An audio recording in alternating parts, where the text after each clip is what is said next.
Hello everyone and welcome to another LearnEd quick tutorial video. In this video we're going to learn how to convert this complex number written in polar form, and we're going to learn how to convert it back into rectangular form. So in a previous video we actually went over how we started with the rectangular form of this number and converted it into polar form. So in this one we're just going to do the reverse of that and go from this polar form into rectangular. So just a little overview. When we're talking about the polar form, we mean that the number is written in the form r times cis theta.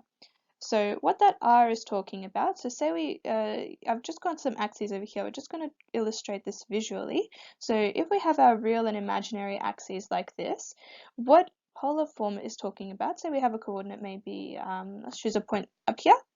So what r is talking about, it's the distance from that point to the origin, and we're going to refer to that as r. So it's the actual length of the line. If you draw a straight line from the origin to that coordinate, that's what r is talking about.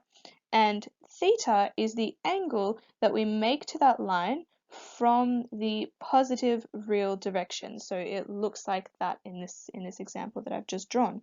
So what this one that we're looking at is saying, so I'll just erase that and draw the actual one. This one is saying that, let's start with the r. We've got this r value of √2. So that means that we actually are somewhere located on, our coordinate is located somewhere on a circle of radius √2 from the origin. So at any point on the circle I could choose a point and that distance would be √2. Okay, so that's giving us a guide. We know that our point is located somewhere on this circle. Then we can choose where exactly our point is by looking at the theta. So theta is pi over 4, and the angle that theta makes is pi over 4, which is 45 degrees from this real positive direction. So if we go around by 45 degrees, we'll be around here. So that means that our coordinate has to be located exactly here, where the distance from the origin is √2 and the angle is pi on 4. Okay, so that's actually our exact location will be over here, √2 cis pi on 4.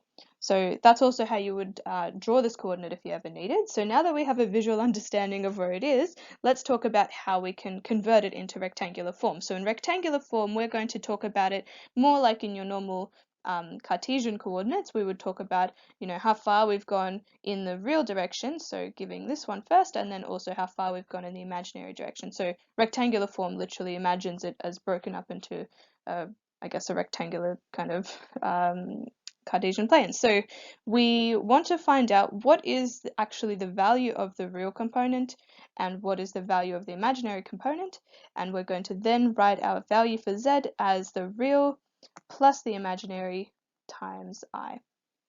So this is actually probably easier to go from the polar form back into rectangular form, because all you have to do is follow this formula.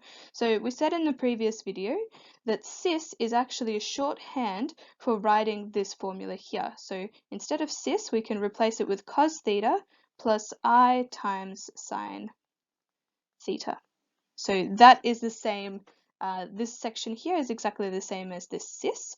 So all you have to do is, if we know what r and theta is, if you substitute that in and evaluate it, you'll just actually find out what is the rectangular form.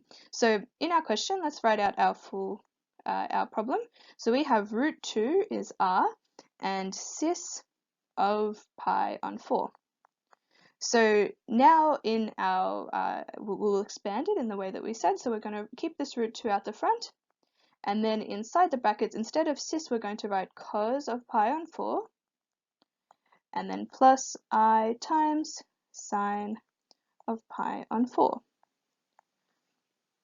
Awesome. So this should start to look a little bit simpler. We're not using this strange cis anymore. We're using cos and sine, which you should be hopefully very familiar with. So cos and sine of pi on 4, those are actually some of our exact values that we should know by heart or be able to compute very easily with a special little triangle. So I'm just going to do this from memory, but we'll go over this in another video, how to compute cos and sine of pi on 4 and other basic ratios like that. So cos of pi on 4 is equal to 1 on root 2, and you can figure that out by looking at this particular triangle that has 1, 1 and root 2 and the angles pi on 4 in the corners.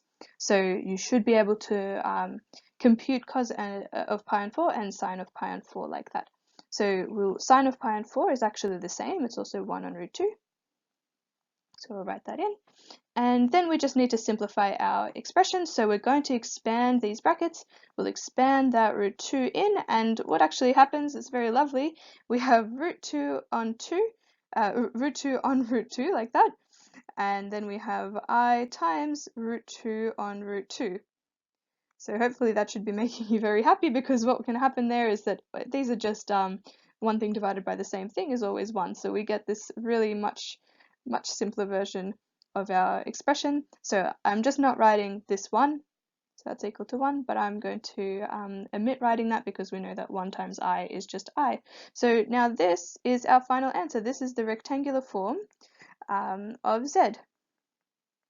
Okay, so that's the final answer, and that's actually what we started with in our earlier video about starting with the rectangular form and going into polar form. So now you know how to do that both ways. Fantastic work for following along, and we'll see you in another video.